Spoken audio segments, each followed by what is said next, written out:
The atmosphere on the bridge was calm, but controlled, casual, but serious. Everyone was on guard but not as much as they usually were.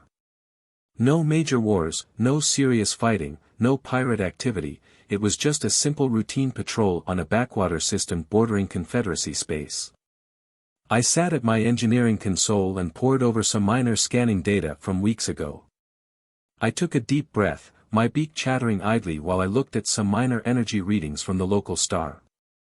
Any idea what exactly we are looking for, or is this just a be here to be here kind of thing? I idly asked nobody in particular. Just a routine patrol one. Nothing too serious. Kinda peaceful these days. My captain said as he sipped some tea. Captain. I'm getting interference in the local waveform calculations, but they don't make any sense. The scout leader said. What do you mean no sense? He replied. Well. The quantum waveform suggests that a number of ships have been through this planet recently but the readings are off the charts. The energy bleed readouts tell me that the ships are in excess of 20 times the Confederacy's average size. He said. We all looked at him. That's impossible. I said and decided to look at his console myself. I know it is. But here's the data right here. To make this kind of radiation bleed you have to have a petawatt reactor at minimum. No ship in the fleet has those. I have already filtered out the local star's radiation excess so there's definitely something here. Scout leader said as he pointed out the data with his flipper. That is odd. Well, it might be a fleet moving through. Can't filter out individual reactor signatures. The Orlais Imperium uses these backwater systems for their pilgrimage routes after all. I said and returned to my console. A sigh of relief overcame the bridge. Well, that explains everything doesn't dash. Quantum waveform detected, unidentified ship inbound, vector 330. The ship's AI suddenly spoke. Within seconds, a massive, truly stupidly huge ship suddenly appeared in our view. A multicolored supersized ship 50 times larger than anything we had ever seen, suddenly imposed itself upon us. Evasive maneuvers. The captain called out. A momentary panic suddenly shattered the calm of the bridge and everyone got to work. We worked in beautiful concert as we hastily and carefully maneuvered our ship through the massive hulk that suddenly appeared. We narrowly avoided the damn thing and scared ourselves to death as we raced inside it. It looked like an enormous shipyard drydock with engines. Suddenly, our engines cut out. Engines off. Thrusters not responding. The pilot yelled out as she lost control. Reactor 2. Idle. Oh no. That thing's shields overloaded our capacitors. Attempting manual restart. I yelled out. Weapons check. Activate defenses. The captain yelled out. Negative, sire. All systems down. Even our communications network is out. I replied. A sudden thunk threw everyone off balance and the ship went to backup power. The reactor finally came back to life but only by a small amount. Shields went offline, our guns went to standby and something was hitting the hull. Docking procedure complete. Thank you for using Autotech Industries, for all your shipping needs. Please have a nice day. Our ship's AI said in an all too uncomfortably cheerful manner. Comms are open, I'm patching us into a frequency I can see. There. Our comms officer said. The holovid panel appeared out of the roof in front of the captain and a creature we had never seen before appeared. A big round head, no feathers, no beaks, flapping mouthparts and a big tongue.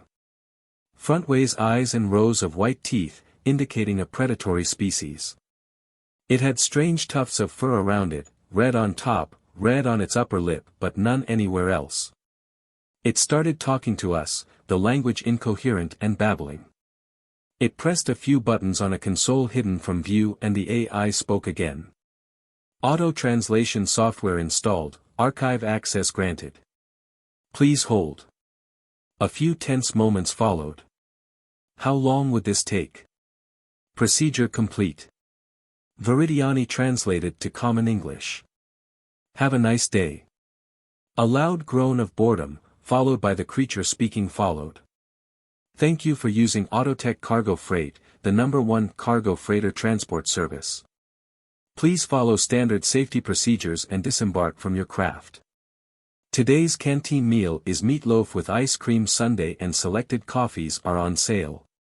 Please be aware that free meal service is available only to first-time active duty military personnel. Thank you and welcome aboard. The creature moved away from his screen, but stopped in his tracks, seemingly confused. Wait. What did you say? Cassius? But, you're already docked up. He said. His look of confusion got worse as another voice was heard in the background. Oh, for not again. Goddamn side traffic. Fucking hitchhikers thinking they can get a free ride by stealing someone else's slot. Look, just take Bay 47. Don't bitch about parking space, you twat. Just take the damn spot or get left behind. You already paid for it, so get going. He angrily yelled at whoever he was talking to. Okay, what the hell did I catch in the dragnet? Damn hitchhikers. He said. We were able to see from external sensors that some kind of mechanical appendage had appeared and was scanning our ship. Captain, what do we do here? I asked. I have no idea, Ensign. We can't escape, we can't defend ourselves, and we can't hold a card against this thing if we could do anything anyway. Let's just hope this entity is at least open to talks. He replied calmly. I ruffled my feathers a bit nervously as the creature continued. What? What the hell kind of ship is this thing? Who built that? I mean, I know I catch some oddballs here and there, but what the smeg is this? Hey! Marty! Look at this thing. Yeah. Bay 17. A little bit of radio chatter followed between this creature and another, seemingly one named Marty. What? Oh right. Well. I dunno. Yeah, I can't, they aren't pirates, I don't have a probable cause, it's illegal. Yeah, alright. Let's see. Docking arm engaged, standard ops. Good. Welcome aboard, please follow the arrows to the hotel. The creature continued to talk with someone off-screen. Alarms started ringing. The ship's computer started alerting us to what was going on again. Docking procedures initiated. Please hold for bacterial sterilization procedures. Complete. Equalizing atmospheric conditions. Complete. Accessing biological data. Scanning. Complete. Pressure equalized, humidity increased. No risk of bacterial infection. You are clear to enter. Please enjoy your stay. The ship's atmosphere regulators kicked in with a soft hum and the door to the airlock slid open. We stood there in shocked silence for a few minutes. I stood up out of my seat, breaking the tone, and waddled towards the airlock. Where are you going? The captain asked. They offered a free lunch for active military. I am active military and I am hungry. I simply said. I had no other way to handle this. But I was in fact hungry. So I essentially said, screw it. My feet padded away through the corridor and my breathing became easier, I became more focused. Almost as if the air filtration system was a lot better than ours. The corridor gave way to sterile white tiling with various artworks including pictures of strange apes, landscapes of countrysides, and the overall field broken with soft greenery. Eventually I found myself in some kind of dome complex, in the center of which was a large, brown-barked tree. Oh, pretty. I chirped, and headed toward a sign my translator marked as canteen. My captain and crewmates followed behind me, our flippers waving as we walked through the strange vessel. As they came through the corridor into the dome, a creature nearby appeared, stopped dead in its tracks and stared at them. They simply stared back and followed me into the canteen, waddling slightly faster. It was only now we saw the size difference.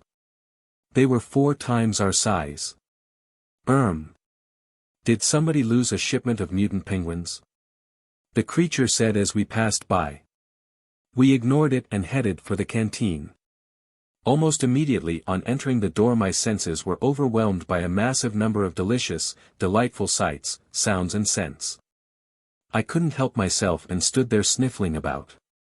By instinct I tapped my feet on the floor in excitement and waved my flippers about. Something in here smelled absolutely magnificent. I ignored the creatures around me and moved to an empty table, waving my compatriots behind me to an open spot. It was a bit awkward to figure it out, but we got seated after observing our surroundings and copying the creatures nearby. I reached into my flight jacket and produced my service ID card, placing it on my table. Nothing happened for a bit and I squawked. So, how does this work? Is it self-service or is there a waiter?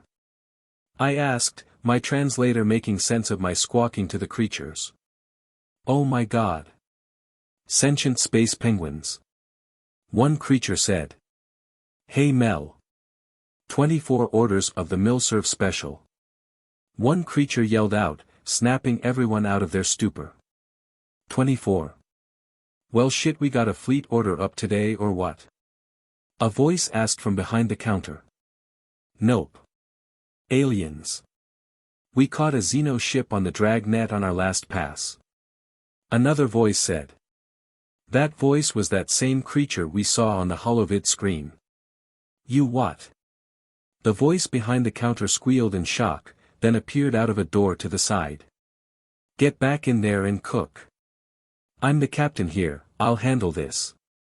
He replied and approached our table. Hello. I said, looking up at him. Can you understand me? Your translators get the update we sent them? He asked. Yes, they did. Thanks. I replied. Well, we weren't expecting you to show up, so, sorry about that. Glad to see you aren't exploding, so, guess Otmo is compatible. Again, sorry. We have a, privacy protocol that stops us from scanning ships too much. Captain Timothy Blythe, at your service. He said, holding out his right hand. I grabbed it with my right flipper and shook it. Pleasure.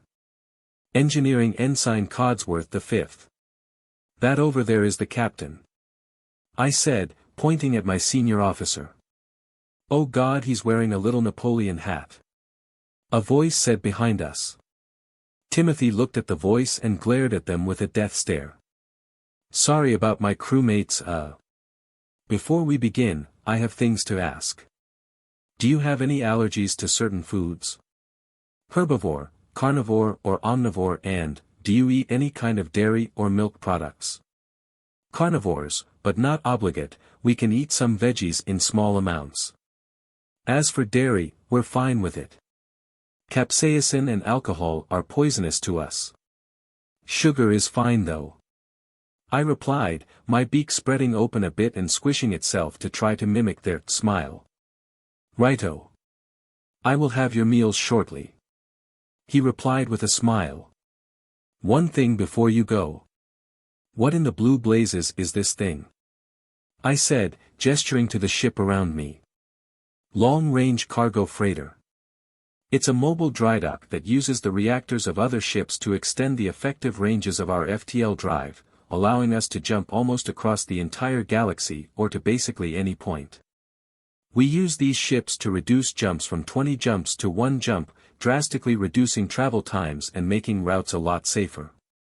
Mass intersystem logistics, including free cleaning, paint job touch-up and meals, like a mobile hotel. We specialize in cargo ships. He said and headed into the kitchen. In short, this thing is a shipping ships. Someone made a stupid meme once, and some genius turned it into a thing instead. Turns out, it works. One of the creatures behind us said, and carried on with his meal. Oh. Oh my. That's. Okay then. I said, stupefied at the implication. The crew looked at each other, concerned to the absolute as we considered how much of a tactical advantage they had over the rest of the galaxy. Considering the size of their ships.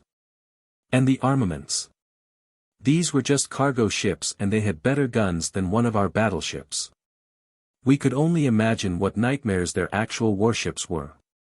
Our attention snapped back to the present as moments later, we had a small plate full of a truly succulent-smelling food appear in front of us, along with eating utensils similar to the ones we use. They had an FTL system whose only limitation was the power input, and could effectively jump anywhere they wanted with a bigger reactor. And they found a way to actually do that with these massive megafreighters. At this point, I was over it, and my growling stomach overcame my common sense. I picked up the utensils with my flippers and cut a small piece off. I put it in my mouth and lost my senses completely. Oh sweet godly nectar! I exclaimed, tossed the utensils and scarfed down the entire meal, which was twice my usual ration with my mouth and flippers. It didn't take long before everyone else tentatively tasted, then ravenously chowed their own meals down. We collectively belched loudly and lay back in our seats from the most incredible meal we ever had. At least for a very long time. Well. If that's how you respond to my meatloaf, I wonder how you'll respond when we serve fish. The chef said offhandedly. Fish. All of us collectively gasped. You have fish. We all screamed together. Oh shite.